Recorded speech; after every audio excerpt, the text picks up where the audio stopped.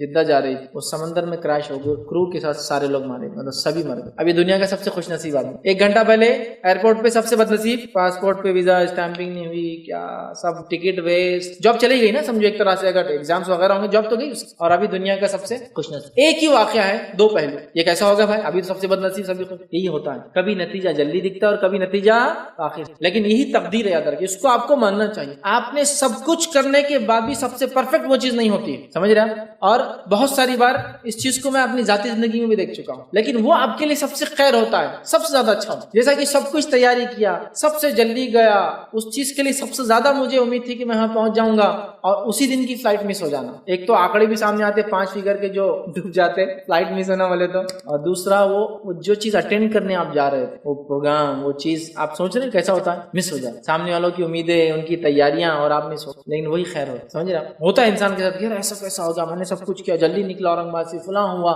یہ ہوا, ایسا کیا, بامبے پہنچ گئے جبھی, اور پھر اس کے بعد بھی یہ کر رہے, اسٹاف پہ چلا رہے وہاں کے, اور یہ کر رہے, اور سمجھ رہے بات. لیکن پھر سمجھ میں آتا ہے کہ ہمارا ایک پلان ہے اور اللہ کا ایک پلان ہے, وہ سب سے بہتر, اس کو آپ قبول کر لیجیے. تو میں کہوں گا آپ نے سب کچھ کیا, ابھی بھی سب کچھ کیجیے, اللہ سے اچھی امیدیں رکھیے. اس کے بعد بھی رزلٹ اگر وہ نہ آئے جو آپ چاہتے ہیں, تو یہ سمجھ لیجیے اللہ نے اس کے علاوہ آپ کے لیے سب سے بیسٹ آپشن جو آپ کے لیے اچھے وہ رکھے ہیں, اس کو آپٹ کر لیجیے اور آگے بڑھ جائیے. یہ سوچے بغیر کہ آپ کا CT میں یا آپ میڈیکل انٹرنس پاس ہونا تھا, چھوڑ دیجیے اور لگ جائیے. اللہ تعالیٰ آج نہیں, آج سے 2 4 5 سال بعد جب ہم بیٹھیں گے, پچھلے دیکھیں گے, پھر غور کریں, کہیں گے جو ہوا نا بہت اچھا, اگر شاید یہ نہیں ہوتا تو آج میں ہوتا. ایسا یہ کب ہوتا ہے, ایک وقت جانے کے بعد, ایک وقت جانے کے بعد. اس چیز کو سمجھنا, اور خاص طور اسٹوڈنٹس کے لیے بہت ضروری ہے. جب میں 10th میں تھا, میرا پرسنٹیج آیا تھا 56.28, 56.28. اسٹڈیز کے اعتبار سے میں کوئی برلین اسٹوڈنٹ نہیں تھا بہرحال, تو میرا یہ پرسنٹیج آیا تھا. میں بچوں کو اس لیے نہیں بول رہا ہوں کہ آپ لوگ بھی اتنا لائیے, ورنہ بولے نہیں آپ اتنا کم ہے, میں وہ نہیں بول رہا ہوں. آپ اپنی صلاحیت دیجیے, میری صلاحیت یہ تھی پڑھائی کے حد تک, ٹھیک, ہر کسی کی صلاحیتیں مختلف ہوتی, ٹھیک. تب میں بہت, سب لوگ ڈیموٹیویٹ ہو گئے, سب لوگ بول رہے ہیں تمہارا تو کم پرسنٹیج آیا, تمہارا تو یہ آیا, فلاں ہوا, لیکن میں چیٹنگ بھی نہیں کیا تھا, ٹھیک ہے. دوسرا چیٹ نہیں, اور دوسرا یہی میری محنت تھی, اس کا نتیجہ, اور میں اس پہ خوش تھا. لیکن سب لوگوں نے تو ایسا ہو گیا, اتنا کم پرسنٹیج آیا, اور یہ تو تھوڑا سا آدمی ڈیموٹیویٹ ہوا تھا, پریشان ہو, ایک دم وہ ہوتا, پریشان ہوتا. تو میں بھی کچھ لوگوں کے ساتھ پریشان رہنا. پھر کالج میں بھی عجیب کر دیے تھے انہوں نے, جب کلاس وائز کر دیے تھے, مطلب پرسنٹیج 90 to 75 کلاس الگ, 75 to 60 کلاس الگ. اب آپ کا گریڈ کون سا, اس سے اچھا تم 60 کے نیچے ہے. اب آدمی اگر کوئی C کلاس میں, C گریڈ میں, مطلب وہ کلاس A B C میں وہی بچے جو 60 کے نیچے ہیں اور 50 کے اوپر, جب بھی آدمی وہ کر لیتا, مطلب ایک طرح سے کاسٹ سسٹم بنا دیا تھا انہوں نے کالج کے اندر کہ یہ رینک والے, یہ طبقے والے, یہ طبقے, ٹھیک ہے. پڑھائی کے حساب سے ہونا چاہیے کچھ چیزیں بہرحال. تو تھوڑا سا آدمی لو ہوتا ہے, یار یہ ہو گیا. مجھے ایک چیز کی خوشی تو ہمیشہ تھی, میں چیٹنگ نہیں کرتا تھا, تو مجھے اس کی خوشی تھی, میں نے چیٹ نہیں, ٹھیک. دوسرے بہت سارے میرے سے اوپر گریڈ میں تھے تب, کیوں, تو یہاں وہاں نمبر آیا, خوب چیٹنگ کی, اور 70s میں لا لی مارکس, ٹھیک. تو حالانکہ پڑھائی میں تو میرے سے بھی کمزور تھے, مطلب ان کا 51 52 آنا چاہیے تھا, لیکن آگے 70s میں, لیکن آگے چل کے 12 سے آگے نہیں بڑھ سکے بیچارے. وہ 12 میں رہ گئے, پھر واپس بزنس وغیرہ میں لگ گئے, چونکہ وہ کیلیبر ہی نہیں تھا نا, مل گیا. تو تب میرے لیے بہت ہوتا تھا, یار میں اتنا کم پرسنٹیج آیا, یہ آیا, وہ آیا. لیکن ایک مقرر تھے اس زمانے میں, کسی ایک کیمپ میں گیا تھا, وہ ایک اسپیکر تھے, وہ ایسا اسپیچ دے رہے تھے, مطلب دینی اجتماع ٹائپ ہی تھا, لیکن بچوں کے لیے, جو بچے 10th پاس ہوئے ان کے لیے. تو وہ مقرر بولنے لگے, اور میں بہت ہنستا تھا, کچھ بھی چیز پہ جوک بنانا, ہنسنا میرا کام ہی تھا. وہاں بھی میں ہنس رہا تھا. تو ایک مخرج ہاں بولنے لگے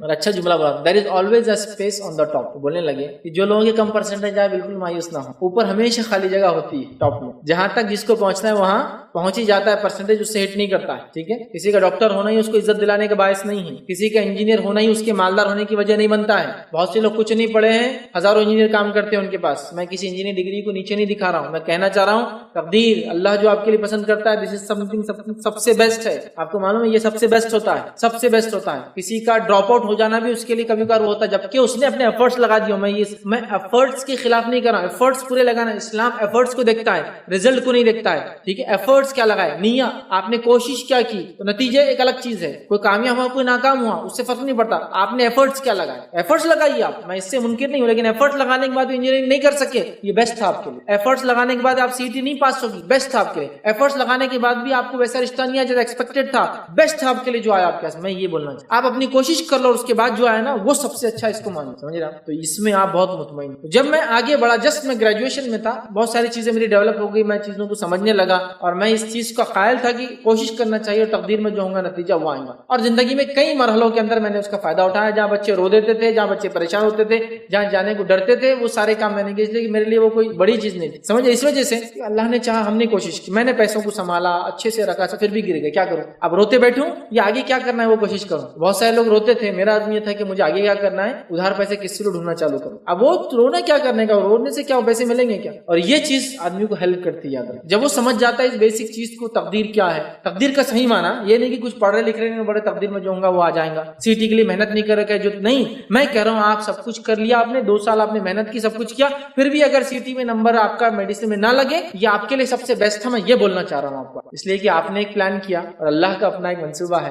آپ جو پلان کرتے ہو آپ کے لیے کبھی کبھار خیر خواہی کا نہیں ہوتا, چونکہ آپ بالکل نزدیک کا دیکھتے ہیں. اللہ تعالیٰ کی بہت لانگ ٹرم پلان, اور وہاں تک آپ پہنچ جائیں گے. وہاں جانے کے بعد آپ بولیں گے الحمدللہ جو بہت اچھا. میں 12th ہوا, میں نے انجینئرنگ میں ایڈمیشن لیا, پھر انجینئرنگ میں ایڈمیشن بس اب فائنل تھا, فیس بھرنا تھا, اس کے بعد واپس آ گیا. نہیں اپنے سے انجینئرنگ نہیں ہوں گی, پرسنٹیج تھا لیکن نہیں ہوں گی, چونکہ میتھس مشکل جاتا تھا. پھر انجینئرنگ پورا میتھس ہے, کیوں خامخواہ انجینئرنگ میں لینا اور پھر اس کے بعد واپس آنا. ٹھیک ہے, میں واپس آیا, 40,000 روپیز فیس تھی. والی صاحب کو بولا میں انجینئرنگ ایڈمیشن لے رہا ہوں, میں آزاد کالج کے اندر جو ہے BSc میں ایڈمیشن لے رہا ہوں, اور BSc کی فیس ہے 2250 روپئے. ٹھیک ہے, تو میں وہ فیس اپنے جیب سے پے کر دے رہا ہوں, اور یہ چیک آپ کو لیکن واپس نہیں ملنے والا ہے. اور میں نے بائک لے لیا ہے, بائک نہیں تھی. والی صاحب بولے ٹھیک ہے آپ بائک لے لو, ٹھیک میں نے آپ کو دے دیا تھا فیس, آپ بائک. اب اس ٹائم میں جو میرے ساتھ لوگ تھے, آپ کے پاس تو پیسہ تھا, آپ کے والد صاحب پیسہ دے رہے تھے, سب کر رہے تھے, یہ کر رہے تھے, آپ وہاں کیوں گئے. میں نے کہا پریکٹیکلی میں نہیں کر پاؤں, اس میں جو کچھ کر سکتا ہوں وہ لوگوں نے کیا ماشاءاللہ. کچھ لوگوں کا یہ ہوا کہ اس ٹائم لگ کے آ گیا کہ نان, جس کو بولتے ہیں نا ایلیجیبل فار IT فیلڈ. ٹھیک ہے, مطلب 5 سال فیل ہوئے ایک ہی کلاس میں. ٹھیک ہے, اور اس کے بعد پھر کامرس وغیرہ یہ وہ کیا. میں برائی نہیں کر رہا ہوں ان کی, لیکن انہوں نے سوچا وہ کر سکتے ہیں صرف پرسنٹیج اور پیسے کے بیسس پہ. میں پیچھے آ گیا, میں نے کہا نہیں, اگر تقدیر میں ہوں گا نا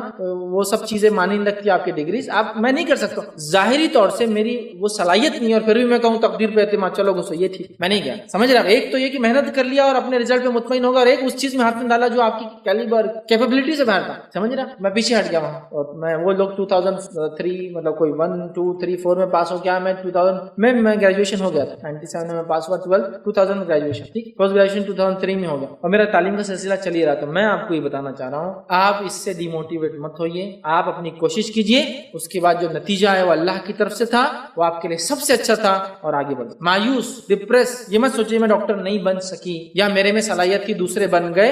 ان میں جو صلاحیت تھی اللہ نے جو ان کے لیے بہتر سمجھا وہاں پہنچا دیا. آپ کی جو صلاحیت ہے آپ کے لیے جو بہتر اللہ آپ کو وہاں پہنچا دیں گا. میں یہ بول رہا ہوں, سمجھ رہا, یہ بڑی اہم چیز. اور اللہ تعالیٰ کیسے لوگوں کی مدد کرتا ہے, رزق کیسے آتا ہے, یہ نہیں سمجھ سکتا ایک آدمی. جب اس کا رب دیتا ہے نا, بس وہ اس کی شکر ادا کر سکتا. یہ بات آپ لکھ کے رکھ لیجیے. جب میں کالج میں تھا, بہت سارے غیر مسلم میرے دوست تھے, ان کے ساتھ رہی, کبھی کبھار ذہن میں ایسا بن جاتا ہے کمانے کا. ٹھیک ہے کمانا ہے, لیکن رزق دینے والا کون ہے, اللہ ہے. تو پھر مجھے محنت کرنا ہے. سمجھ رہے آپ, دینے والا اللہ ہے, اللہ ہے. یہ سمجھ, محنت میں نے کرنا ہے. جب انسان محنت کرے تو آپ دیکھیے کچھ لوگ ہوتے ہیں بیٹھ کر کماتے ہیں, کچھ لوگ محنت کر کے کماتے ہیں, کچھ لوگ کچھ نہیں کر کے کماتے ہیں, کچھ لوگ خالی نظر ڈال کے کماتے ہیں. معلوم, انسپیکشن کچھ لوگ ہوتے ہیں ایسے رینکس پہ ہوتے ہیں, خالی انسپیکشن چیزوں کو دیکھتے ہیں اور خالی اس کو گریڈ کرتے ہیں, تو ان کو لاکھوں روپیہ ملتا ہے کہ ہماری کمپنی میں آ کے ذرا دیکھ کے چلے, دیکھ کے جا کے گریڈنگ کرتا ہے, یہ کام ایسا, یہ کام بنا دیا, اتنی فیس ہوگی میری 2 لاکھ 3 لاکھ بھیج دیجیے. آپ ایسے کیوں؟ تو اللہ تعالیٰ رزق دینے والا ہے, رزاق ہے. لہٰذا آپ سے میں کہوں گا, آپ کا CT میں نہیں لگا, کوشش کیجیے. کوشش کے بعد مایوس مت ہوئیے, ڈپریس مت ہوئیے, ٹینس مت ہوئیے, اسٹریسفل مت ہوئیے. آپ نے جو سوچا آپ کی ایک سوچ تھی, اللہ تعالیٰ اس سے اچھا آپ کو سوچ رہا ہے. جو ہو رہا ہے اس میں خوش ہوئیے اور آگے بڑھ جائیے. دیکھیے زندگی کے مرحلے پہنچنے کے بعد جب پیچھے مڑ کے دیکھیں گے تو بڑے خوش ہوں گے آپ، جو ہوا وہ سب سے اچھا ہوا. ٹھیک ہے، تو لہٰذا کوشش کرتے رہیے لیکن نا امید بنو. السلام علیکم فیض بھائی. میرا سوال یہ تھا کہ بہت ساری مسجد میں جب اقامت پڑھی جاتی ہے تو بہت سارے لوگ حی علی الصلاۃ تک بیٹھے رہتے ہیں اور بعد میں اٹھتے حی علی الصلاۃ بولے بات، کیا یہ حدیث میں ہے ایسا؟ بھائی نے ایک سوال کیا، کیا حی علی الصلاۃ تک خاص بیٹھنا اور پھر وہ پڑھنے کے بعد اٹھنا کیا یہ حدیث میں؟ تو ایسا میں کسی حدیث میں نہیں جانتا ہوں کہ ایسا کوئی مسئلہ ہو جس میں حی علی الصلاۃ تک نبی اکرم صلی اللہ علیہ وسلم نے بیٹھنے کا حکم دیا اور اس کے بعد لوگوں کو کھڑے رہنے کا حکم، سوائے اس کے کہ ایک روایت آتی ہے جس کو لوگ پیش کرتے ہیں، وہ یہ تھا کہ نبی اکرم صلی اللہ علیہ وسلم پیچھے سے آ رہے تھے اور کوئی ایک صحابی نے جو اقامت شروع کر دی، یا پھر آپ کھڑے تھے شاید پھر جا کر آئے تو وہ اقامت شروع کر دی تھی، تو صحابہ بیٹھے رہے چونکہ امام سامنے تھا نہیں، یہ اقامت دے رہے امام نکل گیا تو صحابہ بیٹھے تھے اور حی علی الصلاۃ پہ آپ صلی اللہ علیہ وسلم جب آئے تو صحابہ پھر کھڑے ہو چکے، اب امام آ چکے. سمجھ رہے بات کو؟ ایک ایسا واقعہ آتا ہے لیکن اس کی مجھے سند اور حوالہ نہیں معلوم، تو وہ اس کو بیس بنا کر بولتے ہیں کہ نبی اکرم حی علی الصلاۃ بولنے تک صحابہ نہیں اٹھے، لیکن مسئلہ کیا تھا، آپ صلی آگے بڑھے، اقامت شروع ہوئی، پھر آپ نکلے کسی وجہ سے، پھر آپ واپس آئے تو صحابہ نے کیا دیکھا کہ نبی تو ہے نہیں، اب اقامت ہوں گی بھی تو رکنا ہی ہے امام کے آنے تک، تو بیٹھے رہے. پھر نبی اکرم صلی اللہ علیہ وسلم کے وقت پہنچے تو صحابہ اٹھ گئے کہ تو اب امام آ چکے تھے. سمجھ رہا؟ تو اس طرح کا مسئلہ تھا، اس کی بھی روایت میں نے سند نہیں جانتا، یہ واقعہ میں ایک واقعہ میں نے پڑھا تھا. لہٰذا لوگ اس کو بیس بنا کے بولتے ہیں حی علیہ الصلاۃ تک بیٹھے رہنا، پھر حی علیہ الصلاۃ تک بیٹھتے ہیں اور خود بیٹھتے نہیں، اگر کوئی کھڑا ہو تو نیچے بیٹھو، اور کچھ جگہ تو اگر نہیں بیٹھے تو بیچارہ پھر کہیں اور لیٹتا جا کر. ٹھیک ہے، مطلب مارتے ہیں اس کو، لٹرلی مارتے ہیں، حی علیہ الصلاۃ پہ اٹھنا چاہیے. اور اس میں ایک عقیدہ بھی ہے جو مجھے پتا ہے، وہ یہ ہے کچھ لوگوں کا کہ حی علیہ الصلاۃ بولنے پر نبی اکرم صلی اللہ علیہ وسلم خود حاضر ہوتے ہیں، جس بنیاد پہ پھر بولتے ہیں حی علیہ الصلاۃ پہ کھڑے ہیں، جو کہ آپ سنواتے ہیں. یہ تو بڑی عجیب غریب عقیدہ ہے، بڑا عجیب. سلام پڑھے تو نبی اکرم صلی اللہ علیہ وسلم آ جا رہے، نعت پڑھے تو نبی اکرم صلی اللہ علیہ وسلم آ جا رہے. میں تو یہ بولتا ہوں آپ کے ملک کا پی ایم جلدی نہیں آتا آپ کے پاس تو آپ نبی کو ہر جگہ بلا رہے، دھکے پر بلا رہے، دن اور رات بلا رہے، مطلب کوئی عام شخصیت ہے. مطلب اگر اہمیت کے اعتبار سے بھی دیکھیے، جو لوگ یہ بولتے ہیں نا وہ جو پڑھتے تو نبی خود آتے ہیں، تو سوال یہ ہے کہ کیا تم نے اپنے نبی کو اتنا آسان بنا دیا؟ تم ہی بول رہے ہیں اتنی بڑی شخصیت ہے تو ہر کوئی پڑھ رہا اور بلا رہا، عجیب ہے. تو بولتے آتے ہیں، لہٰذا وہ بیٹھے رہتے ہیں، پھر حی علیہ الصلاۃ پہ کھڑے ہوتے ہیں، اسی لیے وہ اتنا چڑھتے ہیں جو کھڑے ہوتے ہیں. لیکن اس کے لیے کوئی صحیح حدیث یا کوئی ایسی روایت جو لائق عمل ہو میں نے کبھی نہیں پائی جس میں اس طرح کا کوئی واقعہ ہو کہ حی علیہ الصلاۃ پر خاص صحابہ اٹھے یا اللہ کے رسول صلی اللہ علیہ وسلم نے اٹھنے کا حکم دیا، بلکہ اقامت شروع ہو تو اٹھ کر صفوں کو درست کرنے کا حکم ہے. نبی اکرم صلی اللہ علیہ وسلم جب آگے جاتے اقامت دی جاتی، اقامت کے بعد آپ پلٹ کر بولتے ہیں اپنی صفوں کو درست کرو، اپنی صفوں کو، بخاری کی روایت میں اپنی صفوں کو درست کرو. اس لیے کیا فرماتے ہیں فإن تصفیۃ الصفوف من تمام الصلاۃ، صفوں کا درست ہونا نماز کے قائم کرنے میں ہے، ضروری ہے. تو صحابہ صفوں کو سیدھا کرتے. جہاں اقامت ہوئی، نبی نے مطلب امام نے اعلان کیا صف سیدھی ہو رہی ہے، تو وہاں کہیں بھی نہیں ہے کہ صحابہ بیٹھے رہتے تھے حی علیہ الصلاۃ پہ اٹھتے تھے پھر صفیں سیدھی، نہیں، صحابہ صفیں سیدھی کرنا شروع کر دیتے تھے جگہ کرنا. لیکن اس کے باوجود بھی اللہ کے رسول اعلان کرتے، چونکہ صف کا سیدھی کرنا بہت اہم عمل ہے، آپ اعلان کرتے پھر صحابہ صف کرتے. کچھ روایتوں میں آتا ہے یا کچھ صحابہ کے اقوال آتے، وہ کہتے اتنی صف سیدھی کرتے سر نیزہ ہوتا نا، ایک دم تیر ہوتا ہے، ایک دم رائٹ ہونا، تیر سیدھا ہونا تو ڈائریکشن میں صحیح جاتا ہے، اتنا صحابہ صفوں کو ٹائٹ کرتے اور کوئی جگہ خالی نہیں ہوتی، کاندھے سے کاندھا قدم سے قدم لگتے. ایک مرتبہ ایک صحابی کھڑے تھے اور ابو دجانہ نام تھا رضی اللہ عنہ، اور ان کا فزیک ایسی تھی کہ چیسٹ باہر رہتا تھا، ہو سکتا آرمس وہ ہو یا پھر بیکس بڑے ہوتے کسی کے، تو فزیک ایسی ہو جاتی، ان کی فزیک تھی. تو نبی اکرم صلی ایک بار صف میں دیکھا ہوں چیسٹ باہر، تو آپ نے کہا ابو دجانہ کی امت میں اختلاف چاہتے ہو؟ کہا نہیں، تو کہا سینے کو اندر لو، تو وہ ایسے کھڑے ہوئے، مطلب چیسٹ بھی باہر نہیں آنا ہے، صفیں اتنی درست، سینے اور کاندھا اور قدم بالکل سیدھا، اتنا بھی فرق نہیں، تمیز نہیں کہ بات آپ کو بولے گا نا ابو دجانہ کا چیسٹ باہر نکلتا ہے، ٹھیک، اور وہ ایسے ہی تھے. ایک روایت میں آتا ہے وہ صحابی کا فزیک کی وجہ تھا، ایک جنگ میں تھے اور ابو دجانہ رضی اللہ عنہ ویسے ہی ایسے تھے اور چلنے لگے. صحابہ نے کہا یہ تو اکڑ والی چال ہے، نبی اکرم صلی اللہ علیہ وسلم کا ابو دجانہ کو چھوڑ دو، جنگ میں یہ چال کا گناہ نہیں، جنگ میں اگر کوئی ایسا چلتا ہے تو اس کا نہیں، چونکہ جنگ دکھاوا ہے، جنگ دھوکا ہے نا، وہاں دشمن کو وہ کرنا. اب اگر کوئی سولجر ایسا چلے گا تو سامنے والی فوج موٹیویٹ ہو جاتی ہے، تو کمزور لوگ آ گئے، سفید بالے والے لوگ دکھیں گے تو کمزور آ گئے. اس لیے جنگ کے اندر دھوکا ہے، جنگ میں بال کالے کر سکتا ہے ایک بوڑھا آدمی تاکہ دشمن کو دھوکا دے، وہ یہ نہ سمجھے کہ بوڑھے لوگ جمع ہیں، سمجھے آپ، دھوکا ہے، چال ہے. تو وہ چلنے لگے تو آپ نے کہا یہاں چھوڑ دو، اس لیے کہ یہاں یہ چال کا گناہ نہیں، اس کا مطلب ان کی فزیک کی ویسی. تو ایک بار صف میں کھڑے تھے، آپ نے کہا کیا تم اختلاف چاہتے ہو؟